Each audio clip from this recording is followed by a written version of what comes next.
Today's video is brought to you by CuriosityStream. More on them in a bit. Hello everybody, welcome back to another brand new episode of The Casual Criminalist. As always, hello there, I'm your host Simon. Today's script has been written by David. If you're new here, what happens is I am written a script by one of our fantastic writers today, David, and I've never read it before. I have no idea what this is about. We're going to explore the topic together and really just see what happens. It's called The Hi-Fi Murders, which doesn't give much away other than the fact that some sort of hi-fi is going to be involved. That's all I know. Let's get into it. Oh, if you're enjoying this show, I mean in general, why not leave it a review? That'd be awesome. This episode comes as a request from multiple people. Hold your hats. Requests happen for a reason. If you would like to make a request for a subject, please reach out to us in the comments, on Twitter, or in a podcast review. Chances are I'll see it. Yeah, David, I often see David in the comments and on Twitter, looking at your people hitting him up. I can't remember his Twitter handle, which is terrible. But if you find me on Twitter, I definitely follow him. And I follow like 10 people or something, so you can probably find him. Yeah, don't hit me up for suggestions. I might not read them. But David does, because he's a better person than me.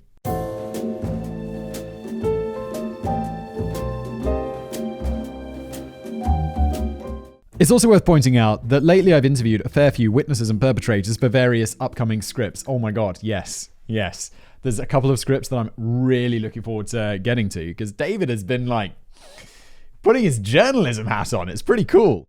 These people have given me first-hand accounts in order to elevate the material with unique detail that you won't find anywhere else. If you feel that you have first-hand knowledge of a case that would make for a good episode of The Casual Criminalist, feel free to reach out. This goes for both witnesses and perpetrators, though with the latter group, I reserve the right to run away screaming all the way to the police station. Yeah, the perpetrator, I know who this is, and I'm like, yo, this isn't some Pedro Lopez This is it's different to that. It's a good story, and I'm, like I said, pretty excited to get that episode out. Make sure you're subscribed so you see it. See what I did there? I'm a good YouTube back boy. He's a good boy. And now, without further ado, once more into the darkness. The stench of a target. It is April the 22nd, 1974. The town is Ogden, Utah, just 40 miles or 64 kilometers north of Salt Lake City.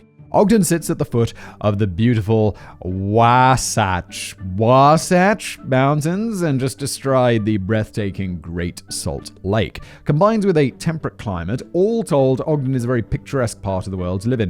In 1974, Ogden was still a railway hub for much of the country's public transport network and movement of manufactured goods, hence the motto adopted by the Chamber of Commerce, "You can't get anywhere without coming to Ogden." I've been to Salt Lake City, I don't know where's this, 40 miles north? It's close to Salt Lake City.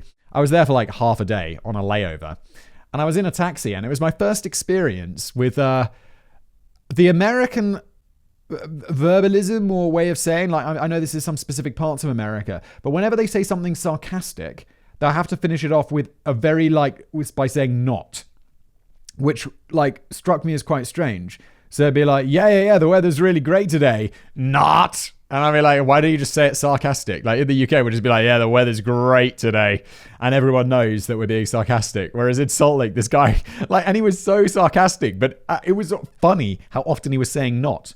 He'd just be chatting to me and be like, yeah, not. And I'd be like, okay, I knew you were joking. It's pouring with rain. Fascinating story, Simon. Carry on. In 1974, Ogden was still a railway hub for much of the country's public transport and movement of manufactured goods, hence the motto adopted by the Chamber of Commerce, "You can't get anywhere without coming to Ogden." The town was also, to use an adjective Simon coined in an earlier episode, quite Mormon-y. In 1972, just 2 years prior to our story. I like that. I know I'm laughing at my own joke, but I like the word Mormon-y. He's like the nicest guy ever. He's like Mormon nice. Prior to our story, the Church of Jesus Christ Latter-day Saints completed work on the Ogden Temple, a 4-story building with golden windows and a spire that could be seen from all over town. Unlike most Mormon temples, there was quite a monstrosity of late 1960s and 70s modern architecture, which in my opinion was an architectural dark age. It looked like a giant McDonald's. Oh my god, yeah, 1960s architecture in the UK at least is horrible. You see all these post-war tower blocks and stuff, and it's just like, oh my god. Why? Why did we? I know why, because it's like, it was after the war and the economy was a bit shit. So it's like we need to build houses for lots of people. And so just build lots of houses. And yeah, Yeah, so large parts of the UK just look horrible. The temple was redone in 2014 with a much more aesthetically pleasing classical exterior. The temple serviced tens of thousands of parishioners who, in 1974, amounted to pretty much the entire town. Ogden also had a significant military presence. A defense depot sat in the middle of town. To the south of Ogden was the Hill Air Force Base, and stationed there were the perpetrators of today's senseless and brutal slaughter. On the evening of April the 22nd, the hi-fi shop in downtown Ogden was staffed by two people, Sherry Ansley and Stanley Walker. In the 1970s, one couldn't just play music on one's phone and get high-fidelity sound from one's stunningly well-crafted and cost-effective Raycon earbuds. This is my way of apology to Lord Ray of House J for a previous episode. This episode isn't sponsored by Raycon.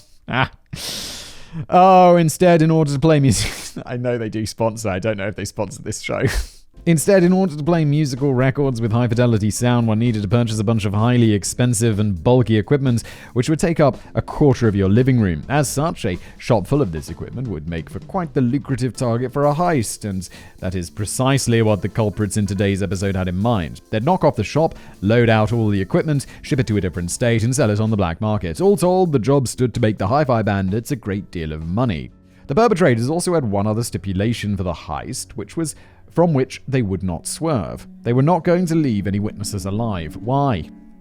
Just wear masks. Look, robbery, bad crime. You're going to go to prison for a long time. Wear a mask so people can't identify you. There's no need to up it to murder, and I feel like, this is again Simon's knowledge of American law from TV and movies, but I feel, and I'm probably wrong, and it's probably state-specific, blah, blah, blah, blah, blah.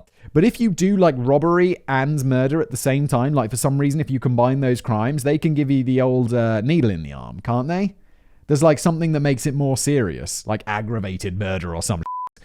And I'm you're already murdering. Does the robbery really matter? You came seeking slaughter.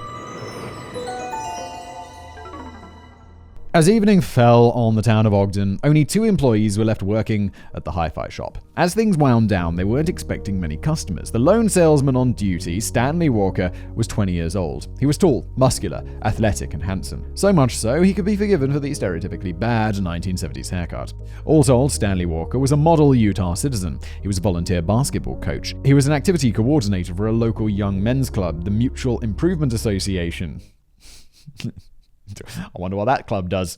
Stanley attended the local Weber State College. He was even an elder of the local Mormon chapter. I was when are we finding out he's Mormon-y? This is Salt Lake. Or Utah, sorry. This, it's a bit Mormon-y. I like that.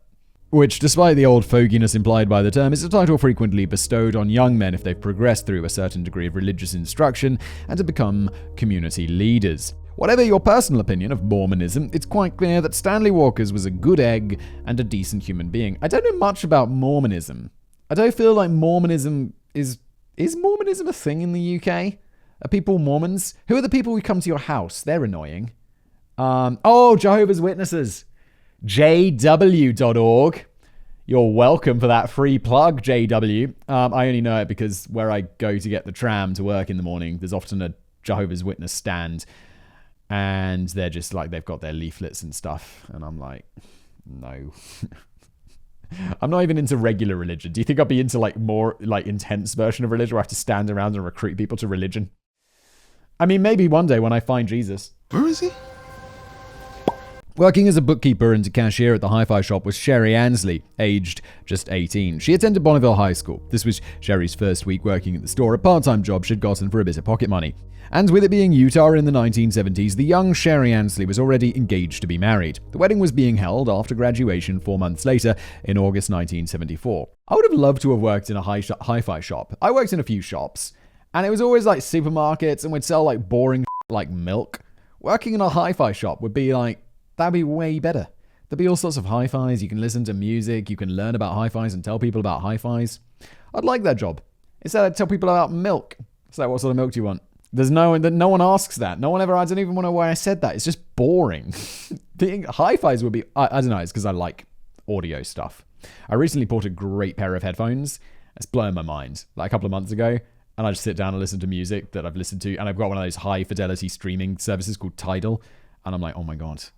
you can hear so much more of the music. It's like experiencing albums over again. It's a brilliant thing. I'm so happy I bought these. They weren't Raycons. Raycons are fine. Like, they're just everyday listening headphones. But they don't give you that kind of sound that you get with a high-end pair. Totally losing my Raycon sponsorship, aren't I? No, they probably won't listen. Let's carry on. There's no other way to put it. Sherry Ansley was a fairly beautiful young woman, possessing a classical charm that not even the bad fashion trends of mid-1970s could diminish. All reports of her suggest she was an immensely cheerful and outgoing young woman, supportive of her friends. Sherry Ansley looked up and smiled as 16-year-old Courtney Nisbet entered the hi-fi shop. Courtney wasn't a customer. He explains that he needed to head next door to the photo shop to pick up some pictures that he had developed, and he was wondering if it was okay if he left his car in the parking lot behind the hi-fi store while he ran the errand. It would only take a few minutes. Sherry said it was probably okay, but he better ask Stanley Walker.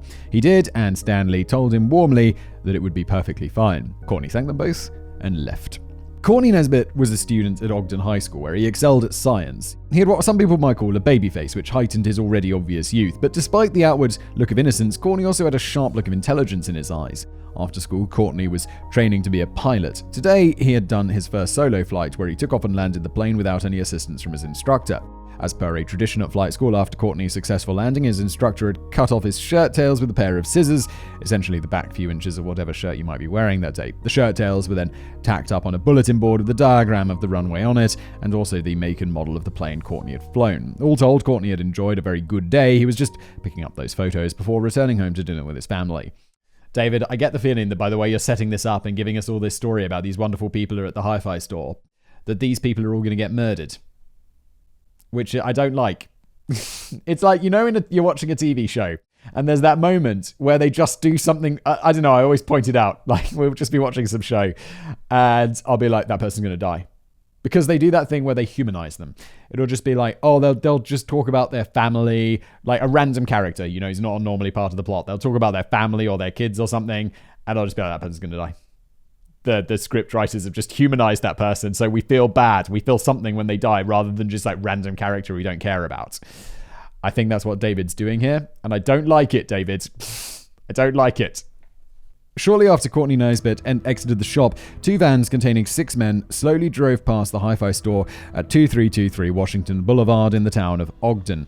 Traffic was fairly light on the road, with a smattering of commuters making their way home. The 2 vans pulled around the corner and entered the parking lot behind the store. The vans parked right in front of the shop's back door, which the employees used for unloading and loading new sound equipment. 4 men exited the vehicles. 2 getaway drivers remained at the wheel of each van, leaving the engines running, ready to pull away at a moment's notice. 1 man hung around the parking lot, waiting to load the stolen goods into the vans and acting as a lookout. The 3 remaining men, William Andrews, Pierre Dale Selby, and a 3rd man who's never been identified, headed around the corner to the front door of the shop. Andrews was 19 years old, tall with a square jawline and extremely well-built and muscular. He had sharp, cold eyes and the frequent resting position of his face was a scowl. He's got resting scowl face. Selby, on the other hand, was not quite as well built as his comrade, but he was still lithe, fit, and sinewy. Sinewy?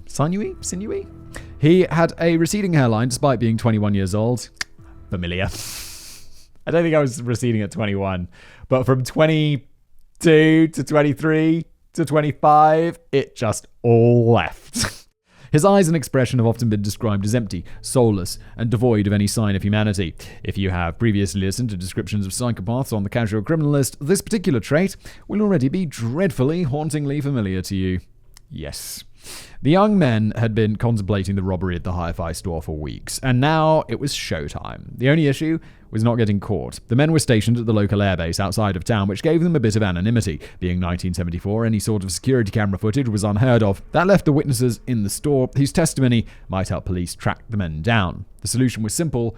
They all had to die. The solution is simple. Just wear a mask, dickheads. The men burst into the store, aiming .25 caliber handguns at Sherry Ansley and Stanley Walker. And I mean, not just from the perspective of not being a piece of murderer, but also like, yo, if you just rob the store and run away, the police are going to put it's a big crime, so there's going to be an investigation. But it's not going to be the level of investigation where there's been multiple murders, is it? So even from the perspective of committing a better crime and increasing your chances of getting away with it, you shouldn't kill people. It makes no sense. We need to add that to the rule of crime somehow.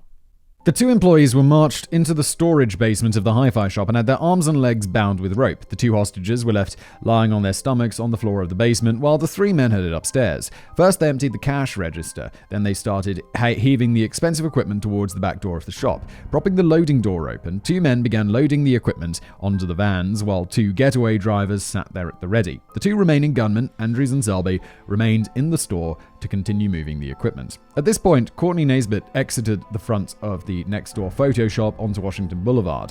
He headed in through the front door of the hi-fi store as a means of a shortcut to the parking lot where his car was waiting. Courtney also intended on thanking Stanley Walker for letting him park there. Instead, Courtney encountered Andrews and Selby, who were in the midst of the robbery. They quickly subdued the young man, marched him at gunpoint downstairs, and similarly bound him just as they had done Stanley and Sherry. Andrews and Selby continued to move the hi-fi equipment to the loading door so that their collaborators could load it onto the vans. All told, the robbers managed to seize over $5,300 in sound equipment, which translates to roughly $30,000 in today's money. One of the biggest score in history, such was the expensiveness of hi-fi equipment that robbing the store was about as good as knocking off a small-town bank, and unlike a bank, the hi-fi store had zero security. Is it really worth it? I mean, I know $30,000 in today's money is a lot of money, but there's 6 of these guys, so they're getting $5,000 each. And even the guys, I don't know how gang law works in the US, but I believe that in the UK, I guess maybe in the US, because there's probably gang laws as well, that the guys who are driving the vans are also guilty of murder. Is it really worth that for $5,000? I mean, really? You're in the military as well, so it's not like you're without a job. You're getting some sort of pay. I'm sure pay in the military is not brilliant, but come on. Oh, and the reason they'd be guilty, at least in the UK, if I remember correctly, is if you commit a crime with someone else and you reasonably foresee that someone else could commit grievous bodily harm, so really hurt someone, and they kill someone, or you foresee that they could kill someone, and they end up killing someone, then you are also guilty of murder, which is intense. It's to cut down on gang crime and this sort of thing. Meanwhile, Orrin Walker, Stanley Walker's 43-year-old father, had grown worried that his son had not yet returned home. Orrin Walker headed to the hi-fi shop. After entering through the front door, Orrin was ambushed by Andrews and Selby, who, like the others, held Orrin at gunpoint and took him into the basement. For the moment, and only for the moment, Orrin Walker's arms and legs were not yet bound. It was at this point that Sherry Ansley began crying and begging for her life. Now, just before we continue with today's episode, I do want to thank CuriosityStream for sponsoring it. CuriosityStream is a subscription streaming service that offers thousands of documentaries and non-fiction titles from some of the world's best filmmakers, including exclusive originals. Think of it as the Netflix for nerds, the Hulu for history buffs. Yes, I like that. CuriosityStream is available on loads of platforms: Roku, Android, Xbox One, Smart TVs, iOS, Chromecast, Amazon Fire, Amazon Kindle, and Apple TV. Look, if you've got a device of some kind, I got one right here, with a screen that was built in the last few years, there's probably a CuriosityStream app that you could put on there and watch CuriosityStream. Make a recommendation. Okay, then, I have a recommendation for you guys. This is super appropriate for Casual Criminalist. I was going through their crime documentaries. There's one you should definitely check out called Murder Maps, which basically just listen to some of these titles, and I'm betting, as a fan of this show, they'll pique your interest. Peter Manuel, the Beast of Birkenshaw. Buck Ruxton, the Jigsaw Murders. Dr. Ruxton was an Indian-born physician. He lived a respectable life but had a violent, jealous streak. He beat, strangled, and stabbed his wife and housemate. Sounds like someone we're going to cover someday, but for now, check it out on CuriosityStream. The Shepherd's Bush Murders, another one in that series. It's all really good stuff. Go to curiositystream.com/criminalist. You'll get unlimited access to the world's top documentaries and non-fiction series. And for you guys, use the promo code criminalist and you'll save 25% off, which comes out to only $14.99 a year. Not a month, a year. Per month, that's about $1.25, which is insanely good, an insanely good deal. Like, there are services that I pay more than $14.99 a month for. So yeah, CuriosityStream's a great deal. There's a link below, and now back to today's video. And you shall witness slaughter. After the capture of Orrin Walker, Selby told Andrews to go outside to the vans and get something. A few moments later, Andrews re-entered the basement, clutching a brown paper bag which contained a bottle of drain cleaner, the label of which was hidden from the view of the hostages. Standard household drain cleaner is a highly powerful and corrosive alkaline agent composed primarily of liquid sodium hydroxide, which in otherwise solid powdered form is called lye and is often sold to quickly break down organic material. Murderers often throw lye on corpses to speed up their decomposition. Liquid drain cleaner also frequently contains sodium hydrochloride, chlorine, and alkaline salts. Within a few moments, drain cleaner is able to cut through hair, grease, chunks of meat, and other forms of organic detritus that may have built up in the drains of one's kitchen or bathroom. Yeah, it's actually amazing. Like, whenever the sink in the shower gets blocked, you just throw, I didn't know it was lye or this sodium hydroxide, whatever it is, you like pour it into the drain. I think you have to mix two things together maybe. So maybe it's something else. But anyway, you pour it down into that drain, you throw some water down there, and then it's like whoosh, all of this like smoke that I leave because I don't want to be poisoned by whatever the fuck that is. And then it just like, I'm sure all the hair and stuff in the drain is just dissolved, and then the shower drain works perfectly. And this is amazing. So that's what people use to dissolve bodies. I never put it together. There we go.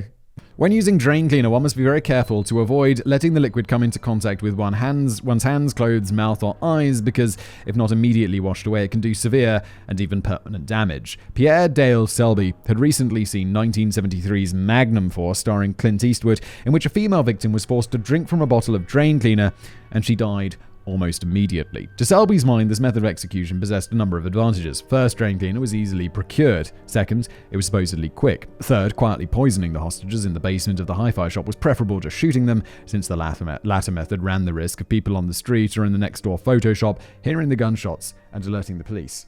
Have these guys not heard of like strangulation or something like that? Like, I drinking, this is how you choose to kill these people? What the fuck? What is wrong with you? If you just want to do I don't know. I don't want to talk about like preferable ways to kill someone, but if someone was like drink the drain cleaner or strangulation, I'd be like, fucking strangulation, obviously. Of course, the death depicted in the film, which Selby had seen, was utter nonsense. You don't drink drain cleaner and immediately keel over. It's more likely that the director of the film merely didn't wish to show the true effects of drain cleaner on the human body. Upon consuming drain cleaner, the liquid immediately burns your lips, mouth, and esophagus. It then continues down your digestive tract, scorching everything on the way down until it reaches your stomach, where it starts to melt holes. Oh my god, this is grim. At a certain point, you won't be able to swallow any more drain cleaner because the liquid will have already burned through your entire esophagus. Once the esophagus and stomach are breached, the drain cleaner is free to enter the rest of the body, where it slowly consumes your intestines and other vital organs. Usually at this point, the victim has already died from shock due to the immense pain. The drain cleaner will then destroy the person's lungs while they suffocate to death. Fairly sizable amounts of drain cleaner are required to cause death, and the amount of time it takes can linger for 5, 10, 20 minutes after the drain cleaner is consumed. Dude, I had no idea how horrible that was. I was like, I know people like this don't drink drain cleaner and stuff, you got to be careful, you can't leave it around kids and all that stuff. I had no idea it was so horrible. Well, I just assumed it was kind of like a poisoning thing. Oh my god. With the bottle still hidden inside the paper bag, Selby poured out a cup of drain cleaner and handed it to Orrin Walker, demanding that he administer the unidentified liquid to the other 3 hostages. Orrin Walker refused. He was swiftly beaten as a consequence and then tied up with rope around the arms and legs and then left face down on the ground. At this moment, 52-year-old Carol Nisbet, the wife of a local doctor and Courtney Nisbet's mother, entered the front door of the hi-fi shop upstairs. She was aware Courtney was going to pick up some photographs before heading home after his flight lessons. With the hour drawing late, much like Orrin Walker, Carol had gone looking for her son. Not finding Courtney at the photo shop, she noticed his car parked behind the hi-fi shop, so naturally, Carol went inside looking for him. The store was empty and abandoned when she entered. Not a soul was to be seen. Not only was the store devoid of people, it had been stripped bare of merchandise, and what scraps remained on the floor and shelves were in total disarray. The cash register hung open. A ledger had been hurled to the floor. Carol stood there for a moment, processing what she was seeing and taking in the still unnerving silence. Then, with a sudden crash and a series of loud thumps, 2 men, Andrews and Selby, burst upstairs from the basement, aiming their handguns at Carol Nisbet. She was forced downstairs into the basement, and she was bound with rope. Wow, this is really escalating. How many people do they now have down in the basement? We're talking of major murders. What was this episode called? The Hi-Fi Murders? Oh, man. Okay, so they're going to die. I really hope it's not the drain killer, though. That sounds fucking horrible. It was only at this point that Andrews and Selby had the good sense to lock the front door, lest the entire town turn up next. And at this point, in order for the 6 robbers to collect $5,000 apiece in today's money, the number of hostages had ballooned from 2 to 5 people. Yeah, is killing 2 people worth $5,000? No, obviously not. It's insane. 5 people is like 2.5 times the insanity. Andrews and Selby returned to the basement. They pulled the 5 hostages off the floor and placed them in sitting positions against the wall. They told the 5 people that the liquid in the brown paper bag they'd just brought was vodka laced with sleeping pills. This would knock the hostages out and prevent them from calling for help or attempting to escape while the robbers left the scene. One by one, Stanley Walker, Courtney Naisbitt, Karen Naisbitt, Sherry Ansley, and Orrin Walker were forced to drink the drain cleaner. The victims immediately received second-degree burns to their lips, mouths, and throats. The victims began coughing and screaming in pain. They screamed so loudly that Selby and Andrews tried to cover their mouths with duct tape. However, the adhesive would not stick to the victims' peeling and corroding skin and just slid off their faces. Eventually, oh my god. This is horrible. Eventually, the injuries they sustained made it difficult for most of the victims to emit any sound any longer. God damn. I don't understand. You're just robbing.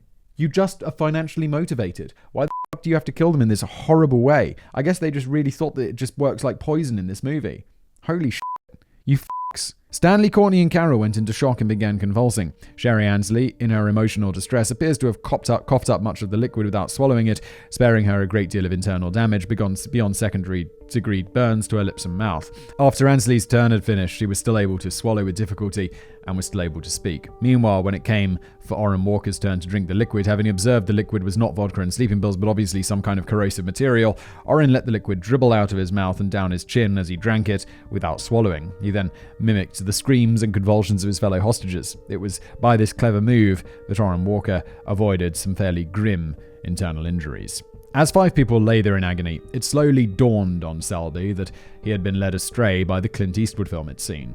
The victims were not dying. The hi-fi equipment had long been loaded onto the 2 vans. The victims' screams may have caught the attention of someone on the street or in the next-door photo shop. Selby became angry. Andrews went upstairs. Meanwhile, Selby took his .25 caliber handgun and shot Carol and Courtney Naisbitt in the back of their heads. Selby then attempted to shoot Orrin Walker as he lay there pretending to convulse on the ground, but the bullet missed and lodged on the floor. Wow, someone is looking out for Orrin. God damn. Selby then shot Orrin's son Stanley in the head. Selby then returned to Orrin and fired again, also hitting him in the back of the head. That dealt with 4 out of the 5 hostages. Man, I don't like this. Selby then called out to Andrews, and in an appalling display of recklessness and callous psychopathy, he told him to wait upstairs for 30 minutes. The perpetrators were now lingering needlessly at the scene. Selby turned to 18-year-old Sherry Ansley, who had retained consciousness.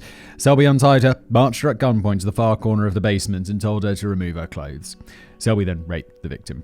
Afterwards, he ordered Sherry to use the downstairs toilet while he watched. Then Selby dragged her, still naked, to where the other victims lay. He then threw her to the ground. Sherry Ansley pleaded with him, saying, "I'm too young to die," before Selby shot her in the back of the head.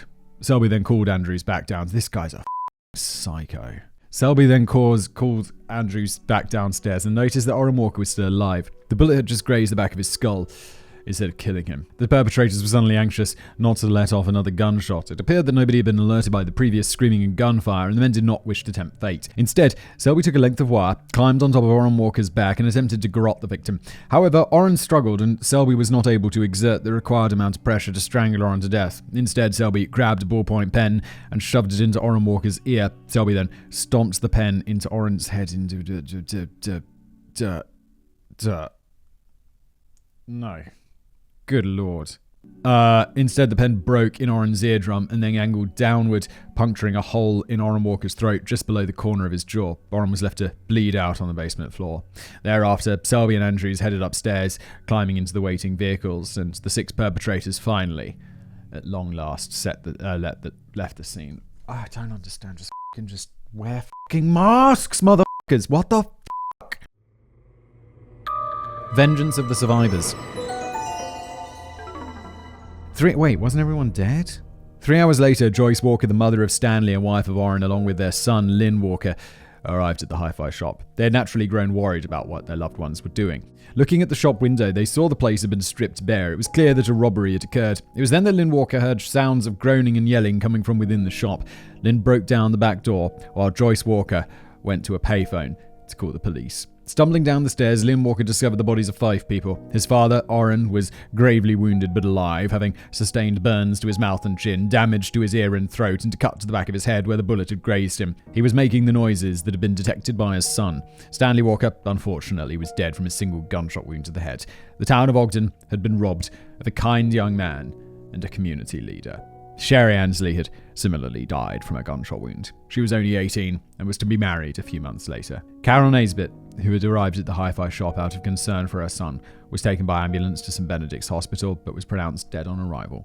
16-year-old Courtney Nesbitt had survived drinking the drain cleaner and the gunshot to the head, but was taken to hospital in critical condition. Doctors did not expect him to live for long. For several days, Courtney Nesbitt lay in the intensive care unit, clinging on to his life. His father, Dr. Byron Nesbitt, sat by his bedside 24 hours a day, holding his hand, scarcely leaving his side. Numerous relatives and church members also stayed at the hospital, keeping vigil for the young man. In the end, Courtney Nesbitt pulled through and survived. He spent 266 days in hospital. He had suffered irreparable brain damage, but he was alive. Early episodes of The Casual Criminalist, people commented in the comments like that it revolved around me having a moral dilemma about the death penalty. The more Casual Criminalist I do, the more I'm like, yeah, okay. I kind of get it. I mean, I don't know. These motherfuckers deserve to be killed. They deserve death, right? There should be no forgiveness for people who do something like this. Is that bad? Is that moral? Is that... I don't know. Just reading this and what they do to people pointlessly for $5,000. It's just like, these are people who don't... I don't know. I don't know if they deserve prison. I don't know. It's a tricky one, isn't it? Is it so tricky? I don't know. The ongoing moral debate that I have with the death penalty. Yes, I know. Police arrived in the hi-fi shop a few minutes after the call by Joyce Walker. As the surviving victims were rushed off to hospital, police inspected the scene. The brutality of the crimes dawned on the officers, and it sickened them. A press release went out, and the details of the robbery and the murders hit the early morning news. A few hours later, an anonymous tip came in to the police from an airman who worked at the Air Force Base a few miles south of Ogden. The informant told police that in the days prior to the hi-fi murders, that he had heard William Andrews and Pierre Del Selby discussing the robbery of the store, the massive payout, and rehearsing the drain cleaner poisoning scene from Magnum Force. The informant also claimed that Andrews said to him, quote, "One of these days, I'm going to rob that hi-fi shop, and if anybody gets in the way, I'm going to kill them." They didn't get in your way. If you had worn a mask and told them to f*** off, they would have f***ed off and you could have taken all of the stuff. Because you know who doesn't care about stuff? People who are going to die if they do. He's just not that bright. I think that's the problem. Like, this guy's just dumb. He's bad. He's bad. He's definitely bad. But if he was smarter, I don't think he would have killed them. The intimate knowledge the anonymous informant had of their plan and the fact that the informant did not report such alarming talk to his superior officers makes it quite likely that the informant was actually one of the members of the 6-man team who assaulted the hi-fi shop that night, but had thought that Andrews and Selby had gone too far. Alternatively, the informant had been told of these plans for no reason and did not lift a finger to prevent tragedy from occurring. There's a big difference between hearing people talk about crimes and reporting it, and because, I mean, planning crimes is probably a crime, isn't it? I mean, there's that thing where it's like, is that a thought crime? Because it's like, me thinking about robbing a store is not a crime. At least I hope it's not a crime. I haven't really serious. I mean, I'm thinking about robbing a store right now, but like only because I'm thinking about it in an abstract sense, not because I'm actually going to do it. And we don't want thought crimes, but like planning the commission of a crime, that sounds like an offense, doesn't it? But also, it's not. Guys, I don't know. I feel like that could just be people talking like just being like, I'm going to rob that store. I'm going to be rich. I'm going to get my $5,000. Going to buy a car. It's like, wait, how much is a car? No, it doesn't work. It's not that much money. I don't know. I get why he didn't report it. I get it, because it's like sometimes you just don't want to stick your nose in someone else's business and you don't think that it's actually going to happen. I don't think that's that bad. A few hours after the news of the hi-fi murders broke, 2 teenage boys dumpster diving at Hill Air Force Base discovered the wallets and purses of the 5 victims, stripped of cash but still containing their driver's licenses. The 2 teenage boys had... Why would you take those? Why would you take their wallets? Just take the money out of the wallets and leave them there. Why would you... These guys are just not that bright. I think that's what I'm really realizing. They're just not that bright. Yeah. These guys probably didn't graduate from West Point. The two teenage boys had seen the news and recognized the victims from their photographs. They dropped the evidence where they'd found it and called the police. With April the 23rd having barely begun, police now had two lines of inquiry pointing directly at Hill Air Force Base and directly pointing at the two people who actually led the crime. They're just not that bright. Police arrived at the base early that morning to retrieve the evidence from the dumpster. A crowd of concerned airmen and mechanics gathered to watch the scene. Suspecting that the perpetrators were in the crowd, a detective decided to put on a little show for them. As each wallet or purse was retrieved from the dumpster and placed in a plastic bag, the detectives held each one with a pair of tongs and waved it at the crowd. He spoke dramatically about how this evidence would lead police very quickly to the arrest and the people responsible for such a heinous crime. He's trying to get them to run, isn't he? It's pretty clever. Observing the men watching his display, the detective saw most of them stood there and stared in grim silence. That is, with the exception of two men who paced back and forth at the back of the crowd, speaking to each other, constantly making panicked gestures with their hands.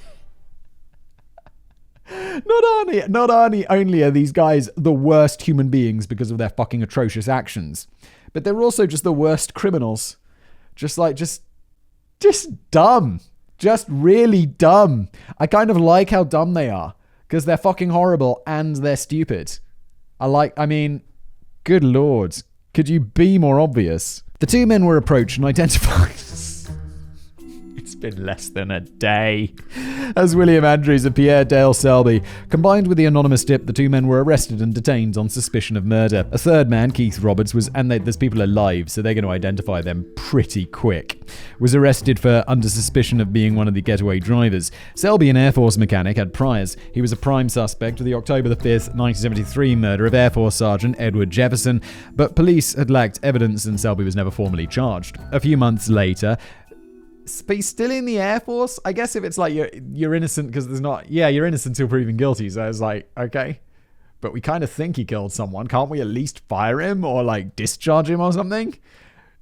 Although maybe it's better he's in the... Although no, it's not obviously better he's in the Air Force because he committed a way worse crime later. Oh my God, I don't know. This is complicated. No, it's not. Just kill him. A few months later, Selby was arrested for car theft in Salt Lake City and was out on bail pending trial at the time of the Hi-Fi murders. How has he not been discharged from the military? Police obtained a search warrant for the men's barracks. There they discovered advertising flyers for the hi-fi shop and a rental contract for a storage unit. You're so dumb. Police drove to the storage facility in question and, surprise, surprise, discovered sound equipment stolen from the hi-fi shop and a half-empty bottle of drain cleaner. Oh my God. And the murder weapon? Are you fucking shitting me? Given that half the bottle was split between 5 people, it's no wonder that drinking it didn't kill the victims outright, but merely tortured and disfigured them. It is in this way that incompetent criminals can sometimes be the most dangerous ones. Selby and Andrews' sheer utter stupidity concerning robbery and murder achieved nothing but creating an extreme degree of suffering in their victims, while not getting rid of all the witnesses they had planned. How were there still so many pages left in this? I mean, it's open and shut. Bang him up. Get him in the chamber. Whatever. I guess you got to catch the other 4 guys who were involved as well. But I mean, good lord, how did you think you were going to get away with this? The public mood was vengeful. The act of robbery was bad enough. The decision to murder any witnesses was a callous and senseless bit of overkill. Robbery on this scale is a 1 out of 10.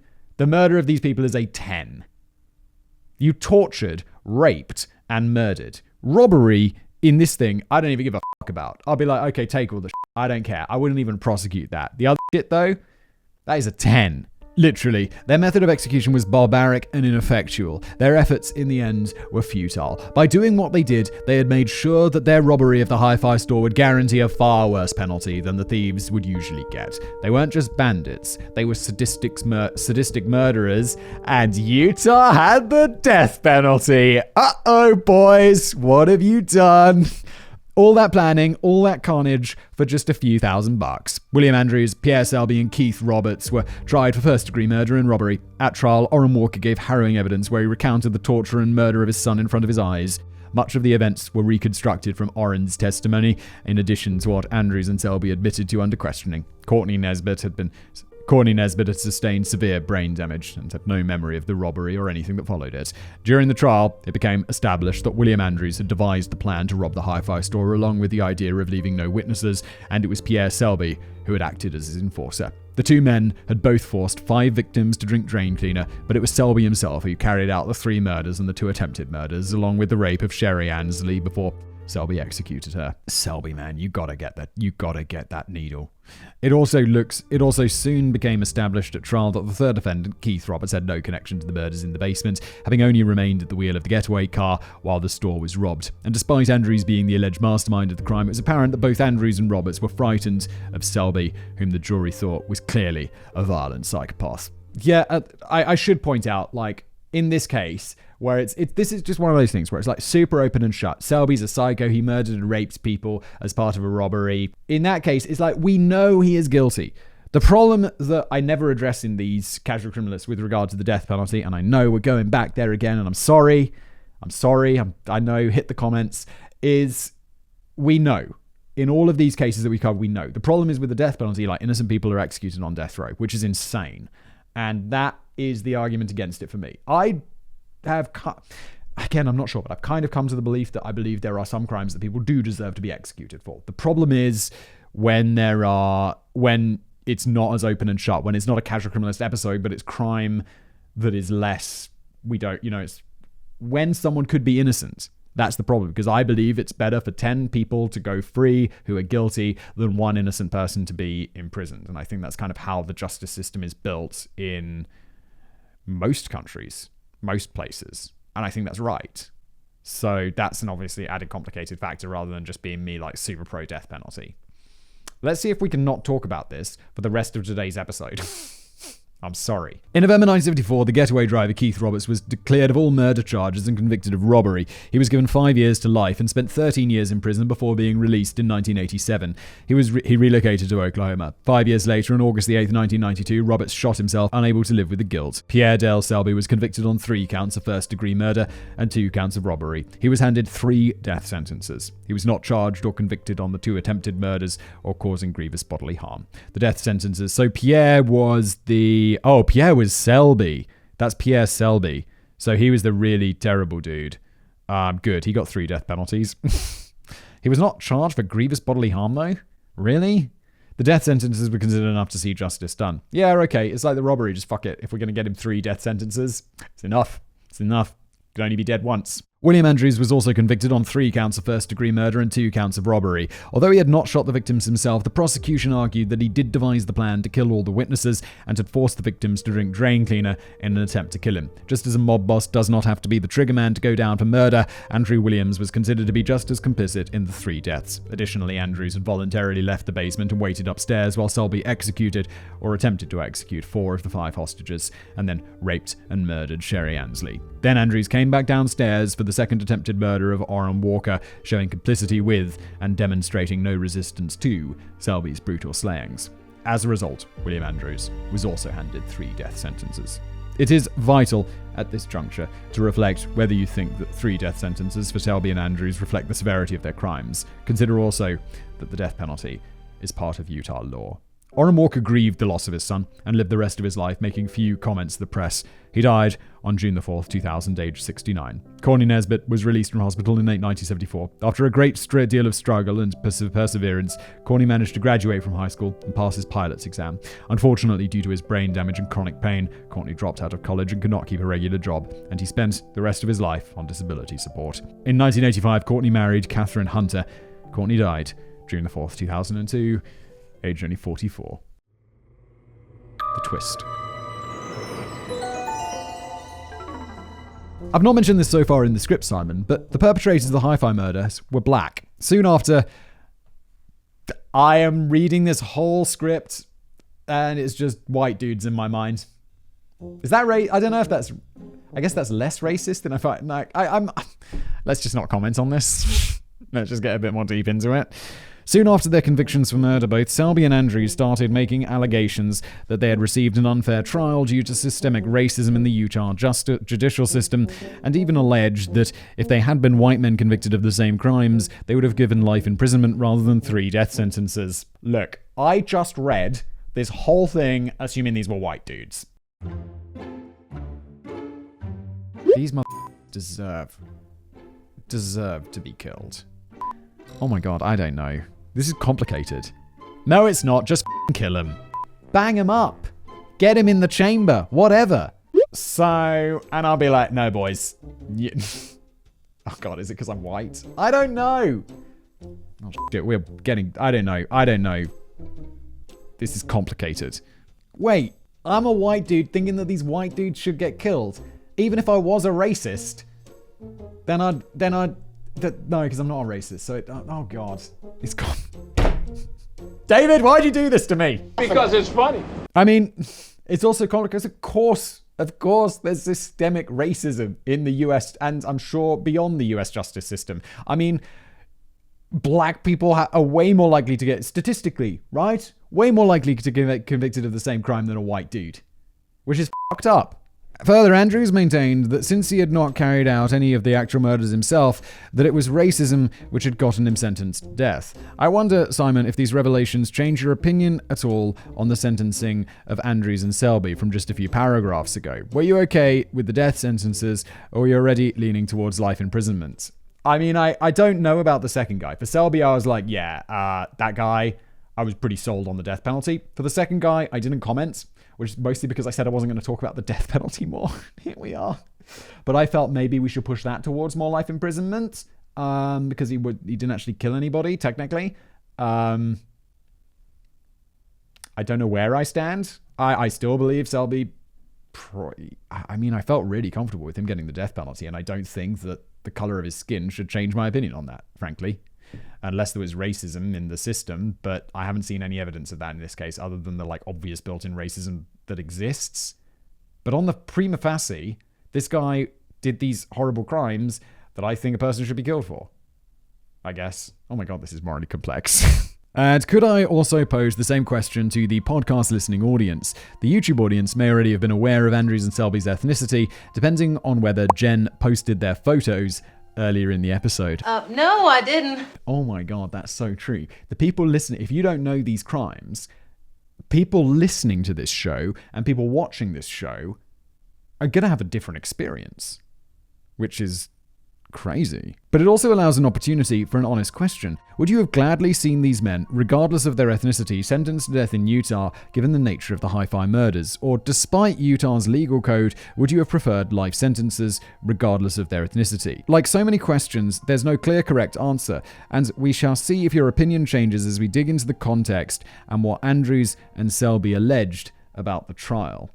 First, to get a minor detail out of the way, purely for the sake of accuracy, while appealing his sentence, Selby changed his name 27 times while in prison, allegedly to protect his family from the press. He finally decided on Pierre Dale Selby, a rearrangement of existing names, which is why some sources and other true crime shows on the hi-fi murders give them in a different order. After Selby and Andrews were sentenced to death in November 1974, there was intense protest from the NAACP. Note to Simon, always pronounced in America as NAACP. Oh, okay. NAACP.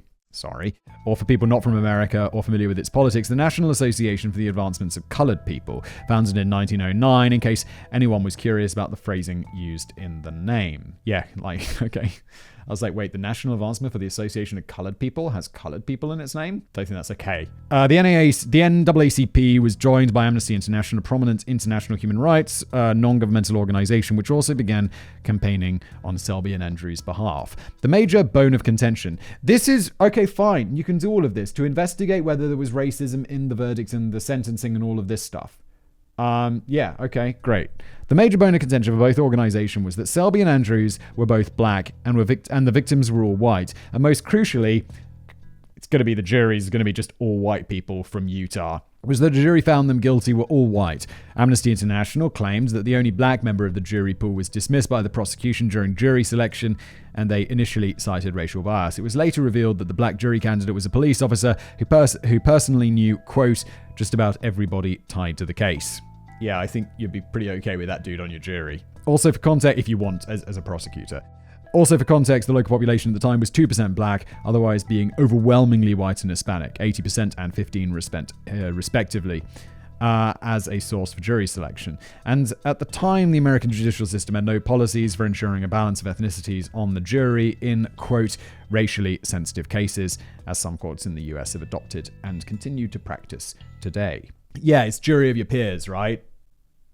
That seems fair. There is even wider context that made the death sentences of Selby and Andrews even more controversial. Wait, who decides the death sentence in America? Is the judge the sentencing person, or is it the jury?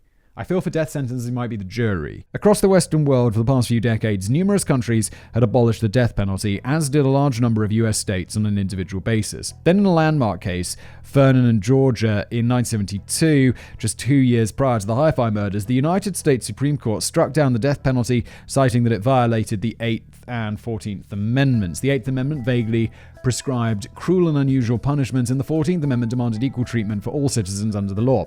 The Vernon and Georgia Supreme Court decision had the result of putting an informal halt on all executions in the United States in 1972. Many of the death sentences active at the time were downgraded to life imprisonment. In some legal scholars at the time speculated it would be impossible for the United States to bring back the death penalty ever again. Well, they did.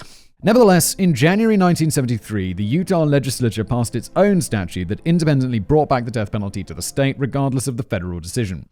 Wait, don't the states have to obey the federal decision on things like this? As did a number of pro-execution US states following the Supreme Court decision. Isn't that why it's called the Supreme Court? In 1974, with the formal moratorium on the death penalty still active but not formally enshrined in federal law, the Utah court sentenced both Selby and Andrews to death, hence the outrage of the NAACP and Amnesty International. Yeah, that doesn't seem right. If there is no federal death penalty, should a state, this is like that federal versus state rights thing. There's another controversial issue. Later, the informal moratorium on the death penalty was overthrown in 1976 after the Supreme Court found in the case of Gregg and Georgia that in aggravated circumstances the death penalty could be applied. The use of the death penalty became increasingly common in many US states following this decision. Nevertheless, the death penalty remained highly controversial and repugnant in the overwhelmingly liberal circles that animated most of the NAACP and Amnesty International. But I did some additional research. According to the Utah statute itself, the death penalty may be applied in cases of aggravated murder. And aggravate, is this the robbery and murder at the same time? Did I actually get something right? An aggravated murder is defined by 20 possible criteria, of which the Hi-Fi murders qualify for 8 or 9. Okay, yeah, you hit that. These criteria include, but are not restricted to, murdering more than 2 people in a single incident and or attempting to murder even more people in the same incident, murdering in connection with rape or robbery, murdering for monetary gain, murdering with the employment of poison, murdering a hostage, murdering in a particularly cruel and heinous manner involving torture, and mutilating or disfiguring a victim's body before or after death. Any single one of these, under Utah law, would have qualified a convicted person for the death sentence. Well, you're qualified. Clearly. Nonetheless, the specter of racism haunted the trial. Most crucially, during a scheduled lunch break, someone slipped the jury members a napkin on which a doodle of a man hanging from a scaffold with the instruction to, quote, hang the N-words. Naturally, the napkin's author did not self-censor with the term N-word. A jury member approached the bailiff and handed him the napkin. Several other jury members also asked the bailiff if this would affect the trial. The bailiff replied not to let the behavior of outsiders affect their decision. The person who initially passed the napkin was never identified. The NAACP and Amnesty International argued that this napkin evoked a lynch mob mentality, that it influenced the jury, and it should be grounds for a mistrial. I don't know if I'm sitting on that jury and I see that. I'm like, what the is wrong with that person? But this was back in the day in Utah, not 2022 30-year-old Simon on the jury. This is like, there was more racism back in the day. And I imagine like Utah, it's 98% white or whatever. But the crimes were horrible. The crimes were bad. During the trial, initial reports tied the murders back to a black supremacist movement, and a newspaper falsely alleged William Andrews made the black power fist at Orrin Walker while in the courtroom. Well, that's f***ed up. But how about you don't lie about shit? How about you just do it on the basis of the facts, which are f***ing horrible? Beyond the fact that the jury members were white, the NAACP also pointed out the majority of them were practicing Mormons. At the time, the Mormon Church enacted a racist policy that did not allow black people to become priests. I know I shouldn't be surprised by this, but I kind of am. Nah, 1970s were pretty racist. Okay, I'm not surprised. This allegation never made it into appeal deliberations since, one, it accused the Mormon jurors of being biased with no evidence beyond their being Mormon, and two, the NAACP's claim was prejudicial against a religion which was not seen as bigotry of a different kind. How about no? The NAACP also argued it was racism that caused William Andrews to be sentenced to death, despite not being present in the room for Selby's brutal slayings and the rape of Sherry Ansley, when the other white murderers in the state who committed the crimes by their own hands were given life sentences. I'd be very interested in all the statistics on that were. Like, can we look at analogous crimes, and because there must have been aggravated murders and stuff, can we look at similar crimes and see what the sentences were and look statistically? Because if the statistics show that analogous cases with white people were getting life sentences and these black guys got death sentences, then obviously that's pretty f***ed up. We need to look at those stats. Because like what I might feel doesn't matter if that's what the statistics show. At appeal, the judges argued that this was because not all murderers, such as someone who murders one person in a crime of passion, qualified for any of the criteria for aggravated murder. Fine, but let's look at other cases of aggravated murder. Are there not any? Utah's big. Come on. Additionally, the judges argued that Andrews had administered the drain cleaner with the intent of killing the 5 victims. A medical examiner further reported that Stanley Walker and Karen Nisbet, being the most compliant in consuming the drain cleaner, would have died within 12 hours of drinking it if they hadn't been shot by Selby. William Andrews always maintains that while he did indeed pour the drain cleaner into a cup and administered it, he did not believe that the victims would die from it. Wait, wasn't he basing it on that movie he saw? Where they were like, the person died instantly, and then it was like, yeah, that'll work. Quote, "It was not with the intent of using it to kill the people. In hindsight, I don't know what I was thinking. I was only 19. The police pointed to the anonymous tip, which claimed that Andrews stated prior to the robbery an intent to kill any witnesses, and also to Andrews' admission under interrogation that he had purchased the drain cleaner with a clear intent of using it on the victims. The appeals judges stated that if Andrews intended to poison the victims with drain cleaner but not kill them, then there was no satisfactory explanation as to why Andrews intended to torture the victims when up to that point they had only been witnesses to a robbery. Nevertheless, the fact remained that Andrews did not take part in any of the actual murders firsthand. When it came to the shootings, Orrin Walker himself testified that Andrews had said to Selby, quote, "I can't do it. I'm scared," before temporarily heading upstairs. The case law in the US is pretty clear that you do not need to have your finger on the trigger to also go down for murder when you appear to be in favor of having one of your accomplices carry out the killings, much less devise the plan to kill all witnesses in the first place or attempt to murder the victims with drain cleaner beforehand. According to that case law, Andrews was by definition complicit, but there is such a thing as extenuating circumstances affecting sentencing. At the time Andrews was sentenced in 1974, Utah law did not give jurors the option of sentencing people to life imprisonment when they met any of the 20 criteria for aggravated murder. In 1974, the death penalty was automatic. The law was changed subsequently to allow the option of life imprisonment even in cases of aggravated murder. However, the Utah Supreme Court rejected the idea of a new sentencing that would include the option of life imprisonment, since the court judge argued that the new law could not be applied retroactively. I'm sorry, but then the death penalties, it's not even the jury's decision. The jury's decision is looking at this case and saying, is this aggravated murder? Yes, is aggravated murder, there's no question. Did that guy essentially act as an agent for the Andrews guy? Did Selby act as an agent by killing the other people? Yes, he did. And it's aggravated, so automatically the death penalty gets applied. We need to look at the stats about the problem is if there's no analogous cases, then you don't have the data.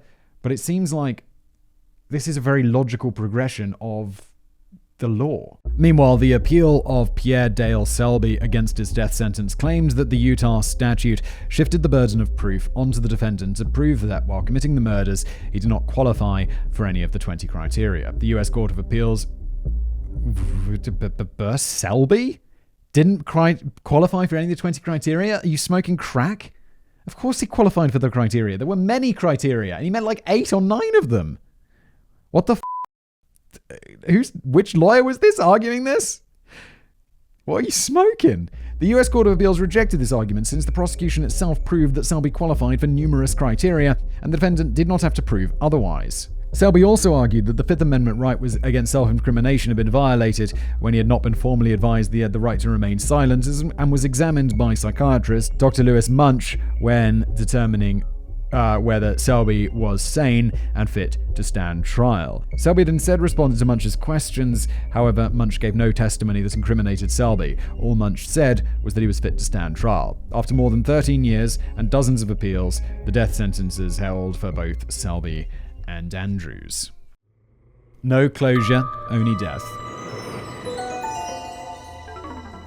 While on death row in Utah State Prison, Pierre Dale Selby and William Andrews were hated by the other inmates, including the prison's black population, for the brutality of the Hi-Fi murders.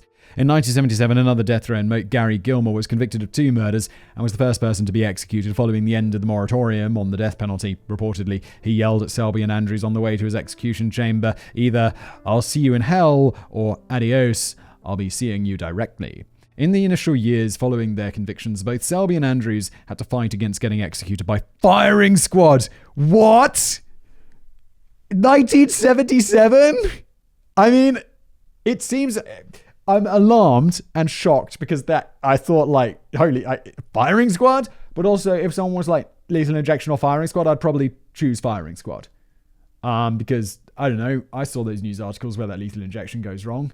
Holy shit. Where was and still is a legal form of punishment in Utah. Oh my God, Utah, what are you up to? It's 2022! In the event, Pierre Dale Selby was executed by lethal injection on August 28, 1987. In Selby's will, he bequeathed all of his money to William Andrews, which amounted to a whopping $29. Selby's last words prior to his execution were, quote, "I'll be glad when this is over. The murder of 3 people, the rapist of a woman, and the torturer and attempted murder of 2 more people died soon after uttering these words. He was 34. Today, fewer people dispute the validity of Selby's execution than they do with the death of William Andrews, who, after numerous appeals, was killed by lethal injection on the 30th of July, 1992, at the age of 37. Yeah, the William Andrews one is obviously much more complicated. I kind of believe that the law was... Whether the law is right or not, he fell into that death penalty because of the crimes that he committed. Whether that law is right, I don't know. That's more difficult and complicated. His final words were, "Thank those who tried so hard to keep me alive. I hope they continue to fight for equal justice after I'm gone. Tell my family goodbye, and I love them." 4 years later, on December the 19th, 1996, the Inter-American Commission on Human Rights, a non-governmental organization based out of Costa Rica with no legal jurisdiction, found that the United States had violated its international obligations by denying William Andrews a fair trial free from racial discrimination, a claim that is strongly disputed by relevant officials in the Utah legal system. Did Andrews deserve death? Did he suffer racial discrimination during the trial and during sentencing? I shall let you ponder these questions for yourself in the comment section. Yeah, I mean, wow, this is an intense episode, isn't it? Meanwhile, the final moments of today's episode should be given over to remembering the victims. Stanley Walker, Sherry Ansley, Karen Naisbitt, all murdered. And the traumatized survivors, Orrin Walker and Courtney Naisbitt. Courtney spent his entire life struggling with brain damage due to being shot in the head by Selby and was in chronic pain from the drain cleaner administered by Andrews. After the execution of Andrews in 1992, Courtney told the Salt Lake Tribune that he had already forgiven Selby and Andrews and added, quote, "Where does the anger a victim feels for a perpetrator go when the perpetrator is gone?"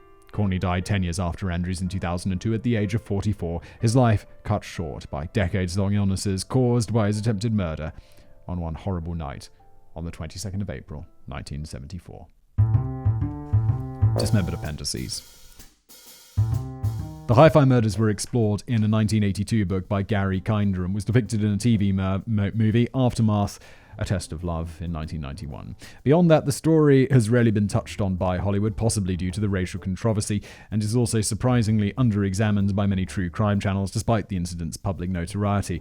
As I mentioned at the outset, I got a lot of requests for this one.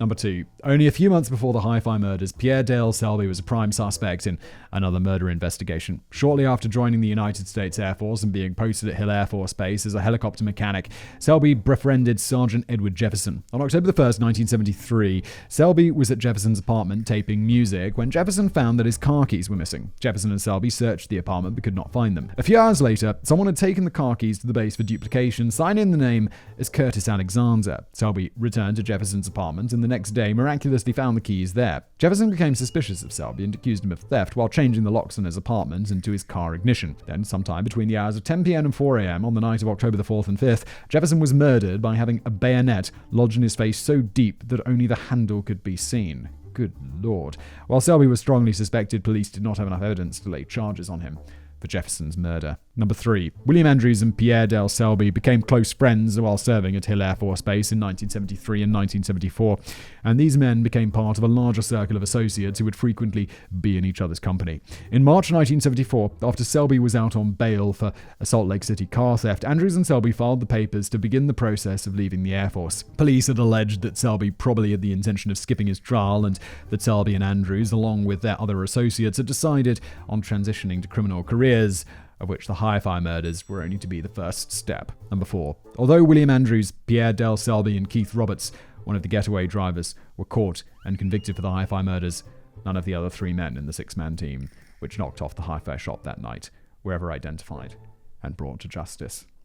As we end today, I know this one has, political, racial, all sorts of connotations, and I like how David brought it back to the victims in the end, because that's who these episodes are about. It's not, and that's what I would like to end this one on, just about another comment that it's about the victims and their struggle and their ruined lives, and we didn't even mention it, but all the people who's were affected by this and their families and all of that stuff. That's what I'd like to end this one thinking about, rather than the political complicatedness of it all, even though, of course, that's important. Just going to end it there.